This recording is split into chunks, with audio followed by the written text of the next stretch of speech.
Queria recomendar aos irmãos, não sei quantos já viram, o Pastor Metralhadora, filme, deve ter no YouTube agora. Alguém já viu? Pastor Metralhadora? Já viu? No inglês eu acho que é The Machine Gun Preacher, alguma coisa assim. História real de um traficante americano que sai da cadeia e encontra a esposa convertida. Fica muito fulo da vida, né? Furioso, mas depois ele se converte também, se torna um pregador e começa a ser um pastor missionário e vai para Uganda, e lá em Uganda ele vê o exército do Senhor, que apesar de ter esse nome, era um exército do diabo, né? Que sequestrava crianças em orfanatos cristãos para fazer com que essas crianças fossem soldados mirins, né? Uma coisa muito comum na África. E aí ele começa a enviar armas para os servidores do orfanato, treina-os, e chega um momento em que o exército do Senhor vai lá sequestrar as crianças e eles são recebidos a tiros. Depois tem um outro estágio em que eles já não esperam os guerrilheiros tentarem atacar os orfanatos, mas eles vão onde os guerrilheiros estão. Eles estão lá reunidos se preparando. Então eles vão lá e fazem de surpresa, né? Tem uma parte do filme, uma cena que eu acho emblemática, uma mulher pacifista, né, que repreende o pastor por estar fazendo isso, né? E ela, de repente, ela está no jipe e o exército do Senhor para ela. E ela tenta oferecer flores ao exército do Senhor, né? E aí vamos ver o que acontece, né? Lembro de um quadrinho que eu vi, uma pessoa dizendo assim, aquela abelhinha ali é mansa. E ela, mas e o ferrão dela? Aí a resposta, ela é mansa, mas não é inofensiva. Né? Uma diferença. Nós somos pacíficos, mas não somos pacifistas. Bom, irmãos, voltamos a nossa atenção agora para a Epístola aos Filipenses. Eu queria que a gente lesse novamente o primeiro versículo do capítulo 1. Filipenses capítulo 1, versículo 1. E aí o texto diz o seguinte: Paulo e Timóteo, servos de Jesus Cristo, a todos os santos em Cristo Jesus que estão em Filipos, com os bispos e diáconos. Que Deus possa abençoar a exposição da sua palavra. Reparem, irmãos, que o apóstolo Paulo ele faz uma referência aqui, né, aos bispos e diáconos. E então eu preciso falar um pouco dos bispos e dos diáconos, né? Nós temos aqui, irmãos, uma referência muito clara a respeito da simplicidade da estrutura da igreja. Primeiro, o apóstolo Paulo menciona os santos em Cristo. Em seguida, ele menciona os líderes espirituais da igreja. E, por fim, ele menciona aqueles que são, digamos, os servos nas coisas temporais, que são os diáconos. Ou poderia dizer que ele menciona os santos, depois os servos nas coisas espirituais e depois os servos nas coisas temporais. Aqui nós temos a estrutura da igreja. Nós não temos mais nada, nós não temos um bispo que não seja de acordo com aquilo que a gente vai ver aqui, né? Nós não temos pastores, nós não temos arquidiáconos, nós não temos arcebispo, nós não temos nada disso, biblicamente falando, né? Então, uma coisa que a gente precisa reparar aqui, se houvesse um líder entre os bispos, Paulo deveria ter mencionado aqui. Se houvesse alguma distinção extra aqui, Paulo deveria ter mencionado. Eu sempre gosto de recordar, uma vez que eu recebi um telefonema de um ministério que faz congressos anuais, e ele perguntou assim, a pessoa perguntou: o senhor é pastor ou presbítero? E notem que não existe essa distinção. A Bíblia não faz essa distinção. Os bispos são sinônimos de presbíteros, como vamos ver, e são sinônimos de anciãos também. Não é? Bispo, presbítero, ancião se referem ao mesmo grupo.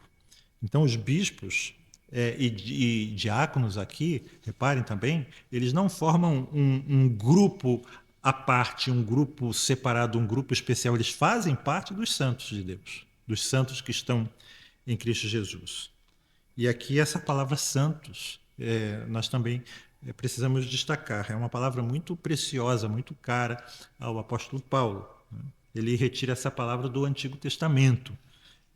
Ela é usada no Antigo Testamento como referência ao povo de Israel.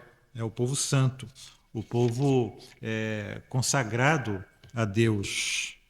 E ela significa, como os irmãos sabem, que nós somos pessoas que foram colocadas à parte.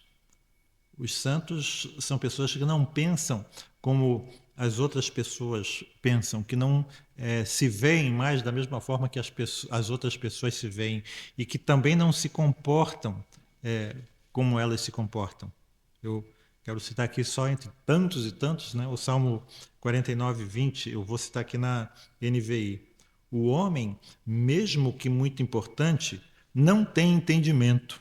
É antes como os animais que perecem. Então, essa informação descreve a condição básica da espécie humana, a condição básica da alma humana. Mas os santos já não são mais dessa forma. Os santos já não são mais assim. E os bispos são os homens dentre os santos que são escolhidos pela igreja. Não são escolhidos por alguém superior a eles mesmos, mas são escolhidos pela igreja para liderar a igreja.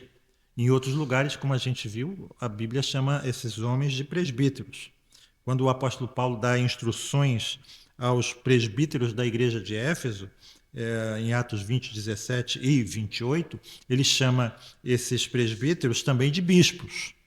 Na carta de Paulo a Tito, ele usa os termos bispo e presbítero como sinônimos. A gente vê isso no capítulo 1, versos 5 a 7.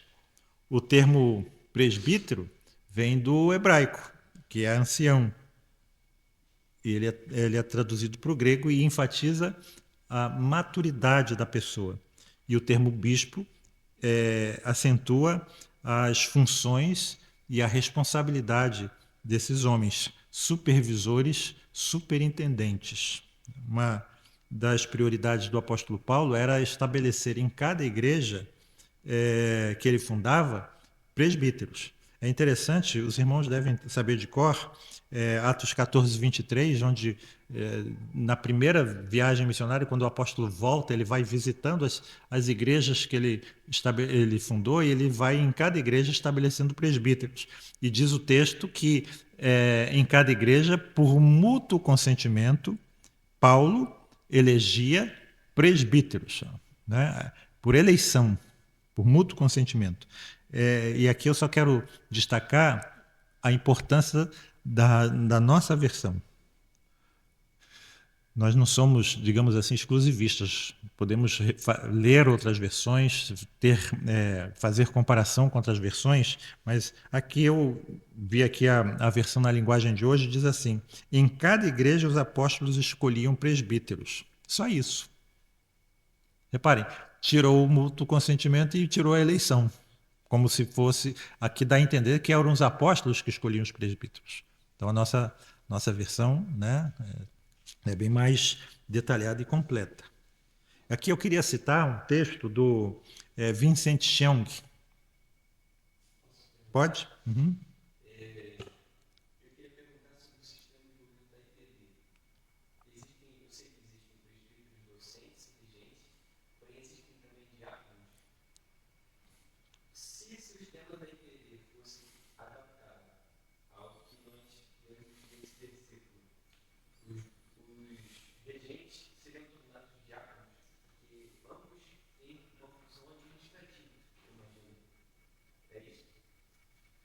É. Ah, interessante que as reuniões do conselho, das quais eu participei como presbítero, elas tinham muito mais a ver com aquilo que era função dos diáconos do que aquilo que tem a ver com a função dos presbíteros. De certa forma, os presbíteros usurparam, digamos assim, as funções dos diáconos, porque na IPB são eles que decidem se o banheiro vai ter reforma, né, a cor da tinta da igreja, todas essas coisas são decididas nas reuniões do conselho. Os diáconos basicamente ficam com uma verba que é destinada pelo conselho, uma verba anual destinada pelo conselho. Eles usam essa verba para ação social, né? E, e são às vezes os que dão plantão nos cultos da igreja, nas reuniões da igreja. E vem aí a questão da ordem de culto, a ordem litúrgica, preparam uma ceia e mais nada, certo? É, isso, exatamente, básicas, né? Mas a gente vai ver aqui o que a gente vê na Bíblia, né? Mas eu vou ler aqui um texto do Vincent Young que existem pessoas que acham que ele nem existe, né? Mas diz assim, abre aspas, o Novo Testamento proíbe a indicação de pessoas não qualificadas para presbíteros e às vezes leva anos até que as pessoas desenvolvam as qualificações necessárias. Nesses casos, ter apenas um presbítero é melhor do que conceder autoridade a pessoas não qualificadas que podem acabar destruindo a igreja. Contudo, o presbítero existente deve ensinar e guiar a congregação com a intenção de que pessoas qualificadas venham a se tornar presbíteros. Ou seja, às vezes é melhor ter um presbítero, mas isso não é uma coisa desejável. Não é isso? Então, a gente tem que ter a intenção de levantar pessoas qualificadas para se tornarem presbíteros. A tarefa básica dos presbíteros é ensinar e dirigir a igreja, né? Eu citar aqui alguns textos que eu selecionei aqui. 1 Tessalonicenses 5, 12 e 13, diz assim, irmãos, vou ler na linguagem de hoje, não somos exclusivistas, né? Pedimos a vocês que respeitem aqueles que trabalham entre vocês, isto é, aqueles que foram escolhidos pelo Senhor para guiá-los e ensiná-los. Tratem essas pessoas com o maior respeito e amor por causa do trabalho que fazem e vivam em paz uns com os outros. Ou seja, foram escolhidas pelo Senhor para guiá-los e ensiná-los. A tarefa dos presbíteros é exatamente essa, né? Devem ensinar a doutrina e, segundo Tito 1,9, devem também refutar aqueles que se opõem a ela, né? Fiz aqui uma outra citação. Hermann Hoxma, espero que seja assim que se pronuncie, né? Ele escreveu o seguinte, abre aspas, se você me perguntar o que em nossos tempos o nosso povo precisa, acima de tudo, em primeiro lugar, a minha resposta é doutrina. Em segundo lugar, doutrina. E em terceiro lugar, doutrina. Ele escreveu isso em 1922. Então, se um presbítero não doutrina a igreja e se ele não preserva o ensino bíblico, no fim, o que vai resultar a uma igreja? Vazio, cristãos anêmicos, palha seca, né? Em lugar de pastos verdejantes. A doutrina correta ela vai conduzir à adoração correta, ao culto correto e uma vida correta. Então, a tarefa dupla dos presbíteros é ensinar a doutrina e também supervisionar a igreja.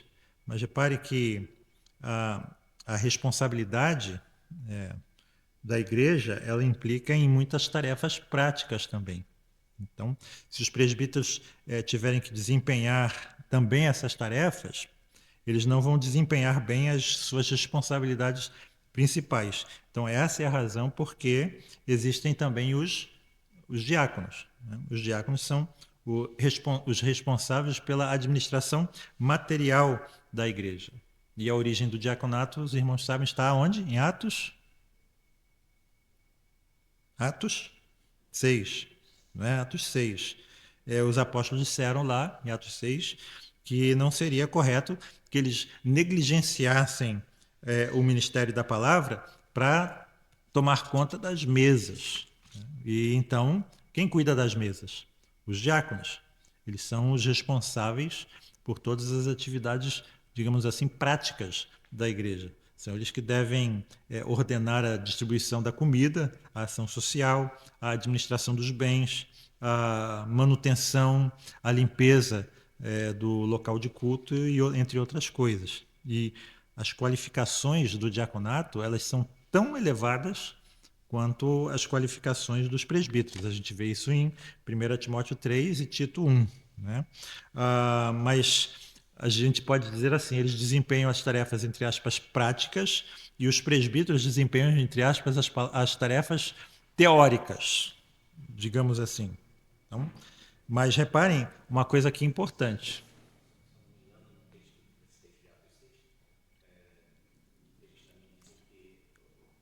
Os apóstolos, né, e os presbíteros, além do ensino da palavra, a oração. Exatamente. Se dedicariam à oração. A oração, exatamente.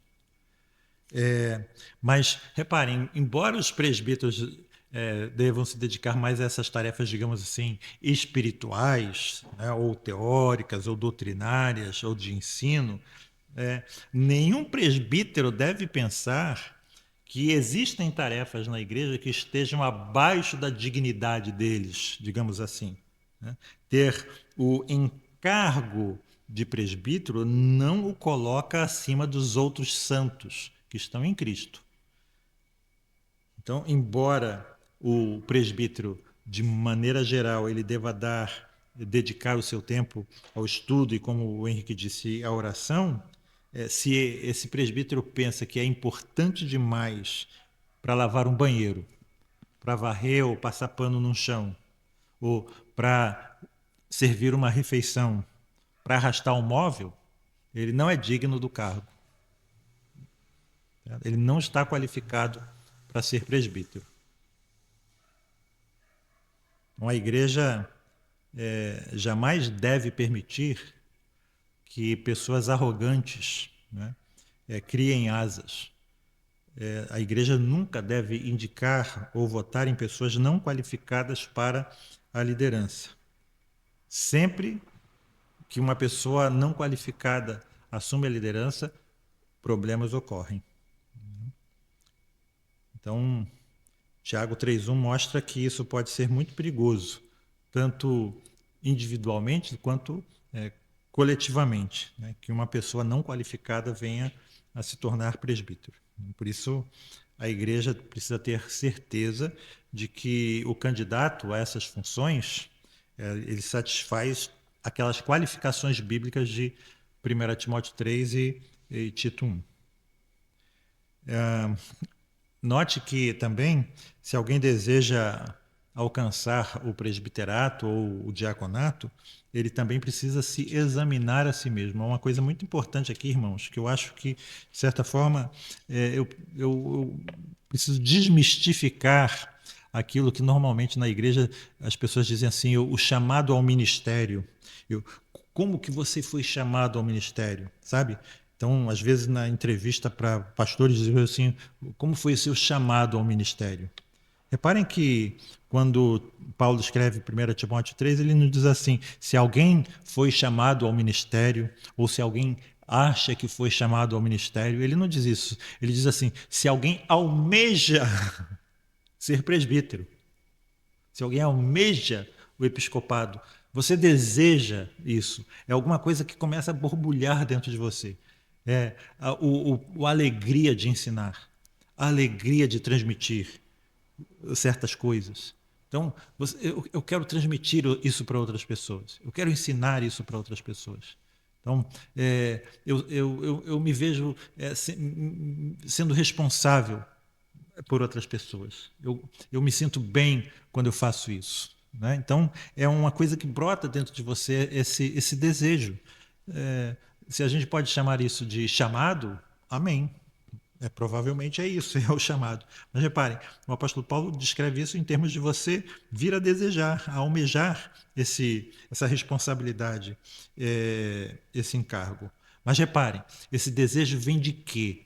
Vem de uma disposição de servir, em primeiro lugar, a Cristo e, em segundo lugar, de servir os santos que estão em Cristo? Ou esse desejo pode vir de você querer ter status, de você querer ter respeito, de você querer ser chamado por um título que às vezes você não consegue ser chamado por um título lá no mundo, né? Doutor, etc. E agora, mas aqui na igreja você consegue ser chamado por um título. Você quer realmente servir ou quer distinção e poder? Precisamos nos examinar a nós mesmos, né?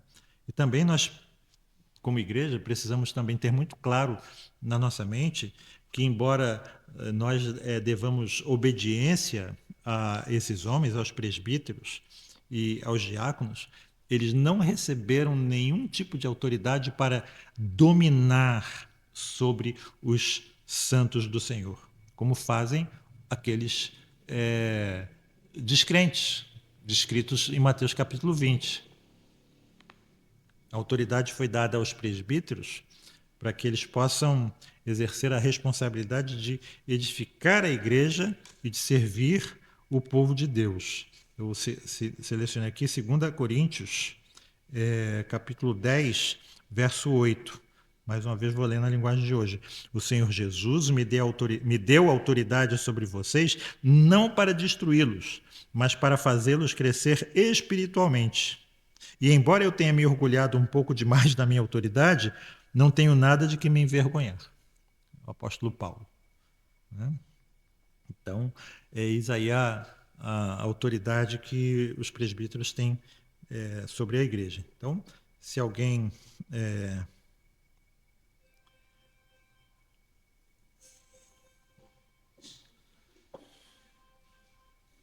justo quem? A mulher do presbítero. Né?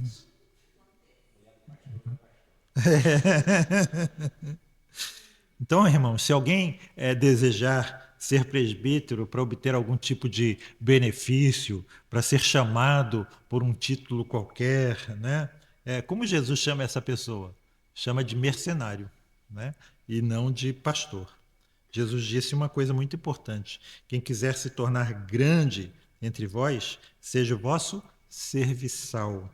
E quem quiser ser o primeiro, seja o vosso servo. A gente tem isso no capítulo 20 de Mateus. Isso, de modo nenhum, quer dizer que não haja grandeza no fato de ser líder, mas que mesmo nós tendo genuína autoridade, os líderes da igreja nunca devem ser como os líderes pagãos, né? Exigirem ser servidos, mas, ao contrário, como Jesus diz aqui, né? Devem servir os outros, em vez de fazer com que os outros lhes sirvam. E eu creio também que existe um alvo muito bom que todos nós devemos perseguir. O alvo é: nós devemos desejar ser o primeiro, ou os primeiros. É isso que Jesus diz aqui, né? E como que nós devemos desejar ser o primeiro? Trabalhar, labutar como servo, para estar pronto para servir os santos de Deus, ao invés de querer ser servido. É isso que Jesus diz que é o primeiro, né? Labutar para fazer com que o evangelho do reino avance. Labutar para que a igreja seja edificada pela sua vida. Labutar para que você realmente tenha esse espírito de serviço. Então, isso deve ser verdade especialmente para aqueles que são os líderes da igreja. Mas é verdade também e igualmente aplicável a, como diz o apóstolo Paulo aqui, todos os santos que estão em Cristo. Amém? Deus nos abençoe. Vamos terminar com oração e depois vamos cantar o nosso hino trinitário. Pai Celeste, obrigado, Senhor Deus, pela Tua palavra, tão importante, Senhor Deus. Obrigado pela simplicidade dela, pela objetividade dela, Senhor Deus. E que nós não nos afastemos tanto dessa simplicidade, quanto não percamos de vista também a objetividade desses ensinos, Pai Santo. E que assim, andando em simplicidade e sendo muito precisos, muito objetivos na nossa vida comunitária, que honremos ao Senhor, vivendo em harmonia, em paz, uns com os outros, Senhor Deus, amando-nos uns aos outros como o Senhor nos amou, servindo-nos uns aos outros, dando suporte, suportando-nos uns aos outros, assim como o Senhor também nos edifica, Senhor, que possamos nos edificar mutuamente, cantando entre nós com salmos, hinos e cânticos espirituais, Pai Santo.